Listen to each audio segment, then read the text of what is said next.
Economic and budgetary consequences.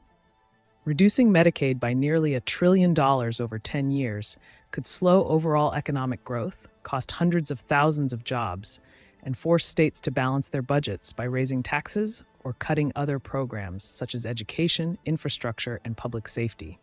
State revenue gaps might lead to average tax increases of around 4%, with some states facing far higher rates.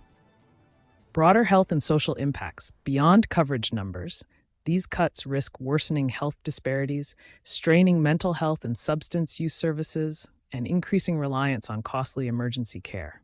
Services often lead to more severe illnesses later, driving up overall health system costs and deepening financial hardship for families. How cutting Medicaid becomes a tax cut for the wealthy. 1. Budget trade-off. Lawmakers want to extend or deepen tax cuts without raising new revenues. To satisfy budget rules, they look for savings elsewhere. Cutting federal Medicaid funding supplies the hundreds of billions of dollars needed to pay for larger tax breaks. 2. Medicaid as the chosen target.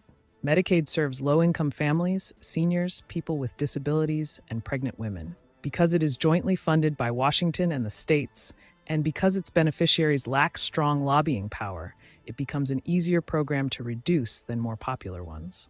3. Converting Medicaid savings into tax breaks. A. Congress identifies a total reduction in Medicaid spending over a 10-year window. B. Those reductions are counted as budget offsets, which under reconciliation rules allow new legislation to avoid raising the federal deficit. C. With the offsets in place, lawmakers can approve large tax cuts that primarily benefit high-income households. 4. Who gains from the tax cuts? The top 1% of earners receive the largest dollar amounts, often tens of thousands of dollars annually, because they face the highest tax rates on wages, dividends, and capital gains. Households in the top 20% also enjoy substantial savings, since they earn enough to qualify for larger rate reductions and itemized deductions. 5. Who loses from Medicaid cuts? Low-income families lose access to doctor visits, preventive screenings, and long-term care. The value of these benefits often exceeds any small tax savings they might realize.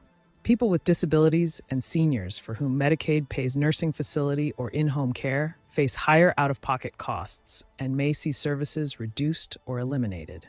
6. Effect on economic inequality. Shifting hundreds of billions from a program that helps the poorest into tax cuts for the richest moves money up the income ladder. High-income families keep more after taxes, while low-income households lose vital health coverage and face greater financial risk from medical expenses.